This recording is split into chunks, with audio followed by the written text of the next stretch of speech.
ayan, bumuugong lang talaga yung kanyang ano, yung kanyang makina. So i-plug out natin kasi baka magimi-gimi tayo dito, ano.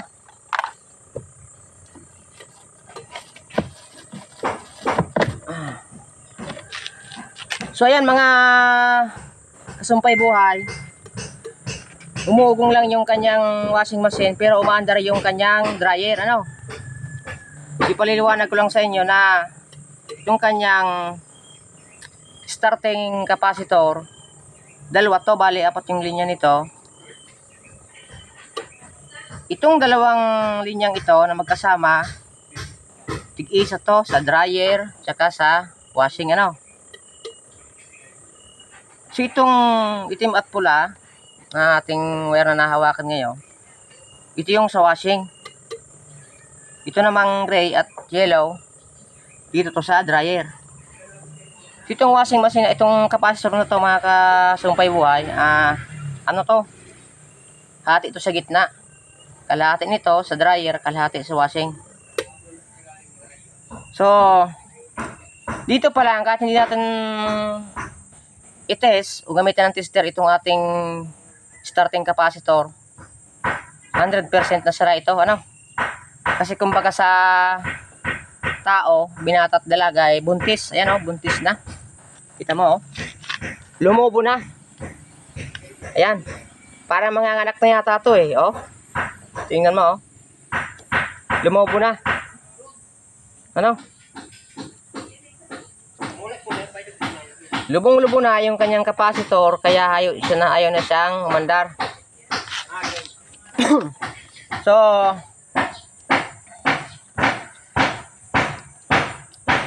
ito lumubo kasi siyempre medyo matagal na rin nagamit siguro ito nung may-ari. Lumubo na, nabuntis na, so malapit ng anak. Ayan, ayan na, oh. So bali sasabihin natin sa may-ari, bibili siya nitong capacitor o kaya tayo ang bibili.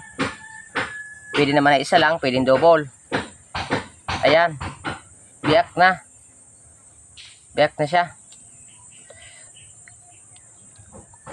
Saran, sangay. Iyo po.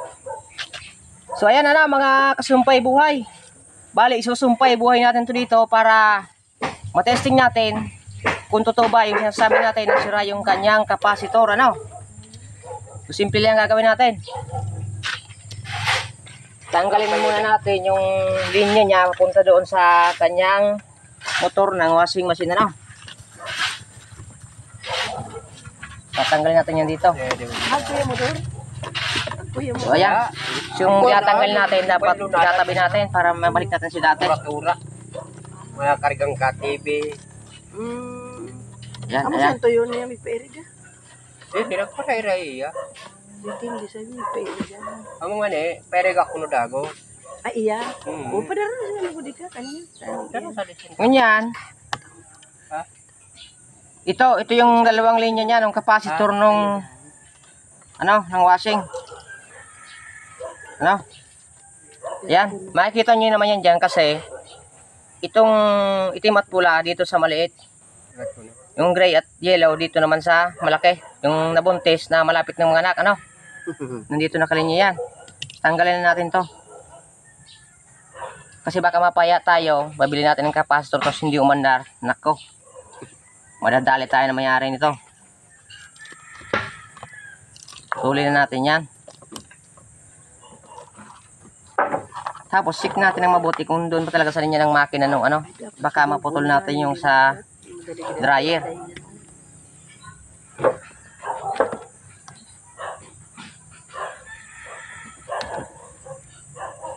Kung hindi naman kayo sanay sa plies magbalat nung ano, pwede naman gawitin yung ano, yung ating pinagbabawal lighter, ano, pero pwede. Ito, magsunog tayo dito ng kaunti.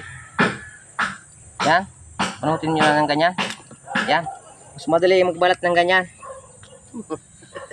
Yan.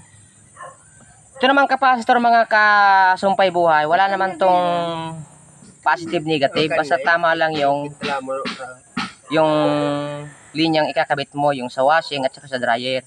Pag nagkabaliktad naman, okay lang kasi wala naman tong polarity baliktaran, ano. So, ikabit na natin dito. So, sana ano pa lang. So, ito, hindi ko sinasabing pwede pa to o sira din. Kasi ito, napulot ko lang to sa junk shop nung isang araw, ano? Lalagay natin to dito. Yan. Tapos pwede na natin i-plug in yan. Para sa akin kasi, hindi naman ako nagtitape niyan kasi basta hindi magdikit yung dalawa, okay lang naman yan. Saka huwag kang hahawak yan kasi baka mag-gimi-gimi ka. Magkabudos ka ng hindi sa oras, ano. Yan. Plug in ulit natin. Yan, okay naman yung napagkabitan natin.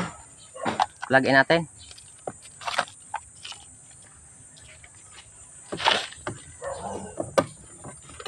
Ayan. Umandar na mga katropa. Talagang tulad ng sinabi ko sa inyo kanina, Amo talaga go. hindi natin gagamitin ng tester pero magagamit natin yung ating washing machine, ano. Napaandar natin sa simpleng paraan. Ipapakita ko pa rin sa inyo para pag nasira yung washing nyo, gayahin nyo lang yung aking ginagawa, no? Ayan. Wala pa yan. Yan, ganyan.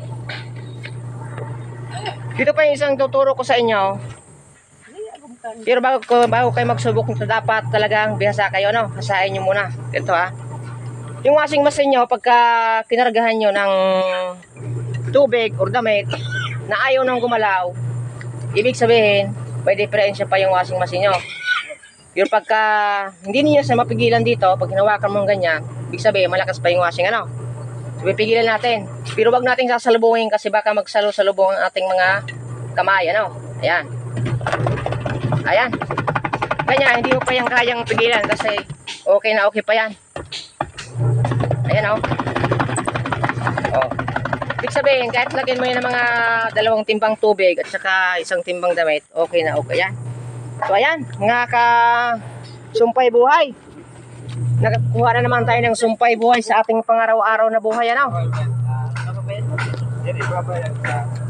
Ano? So, okay na okay yung ating repair, ano? So, balik kakausapin natin yung may-ari kung payag siyang ito na yung kabit natin. Lalagay natin ng 3 buwan na warranty para kasi hindi natin masabi kung baka bukas sira na yung kapasar natin yung kinabit, ano. Bigyan natin ng warranty para may kabit natin dito. Kung gusto naman nila, bibili ng bago, ano.